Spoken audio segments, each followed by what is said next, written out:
বিএনপির মহাসচিব পদ থেকে পদত্যাগের পর দলীয় নেতাকর্মীদের কাছ থেকে বিদায় নেওয়ার কথা জানিয়ে সামাজিক যোগাযোগ মাধ্যম ফেসবুকে আবেগঘন পোস্ট দিয়েছেন রাষ্ট্রপতি পদপ্রার্থী মির্জা ফখরুল ইসলাম আলমগীর। বুধবার রাত 12টার দিকে ওই পোস্টটি দেন তিনি, যেখানে শেষবারের মতো বাংলাদেশ জাতীয়তাবাদী দল জিন্দাবাদ বলে নেতাকর্মীদের বিদায় জানানোর কথা উল্লেখ করেছেন এই প্রবীণ নেতা।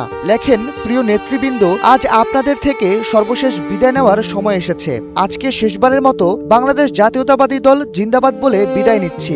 আপনাদের বিশ্বস্ত মির্জা ফখরুল ইসলাম আলমগীর। একই দিনে জাতীয় সংসদ ভবনের সরকারি দলের সভাকক্ষে বিএনপির সংসদীয় দলের সভায় বিদায়ী বক্তব্য দেন মির্জা ফখরুল। সভায় উপস্থিত একাধিক সংসদ সদস্য সংবাদ মাধ্যমকে জানান, বক্তব্যের শুরুতেই আবেগাপ্লুত হয়ে কান্না ভেঙে পড়েন মির্জা ফখরুল। 5+ স্টার রেটিং প্রাপ্ত দেশের সর্বোচ্চ বিদ্যুৎ সাশ্রয়ী ওয়ালটন এসি, স্মার্ট কমফোর্ট এখন নেক্সট লেভেলে। এ সময় তিনি প্রয়াত বিএনপি চেয়ারপারসন খালেদা জিয়াকে স্মরণ করেন এবং তার প্রতি কৃতজ্ঞতা প্রকাশ করেন। মির্জা ফখরুল জানান, দায়িত্ব পালনকালে তার কোনো ভুল ত্রুটি হয়ে থাকলে কিংবা অজান্তে কারো মনে আঘাত দিয়ে থাকলে তিনি ক্ষমা প্রার্থী।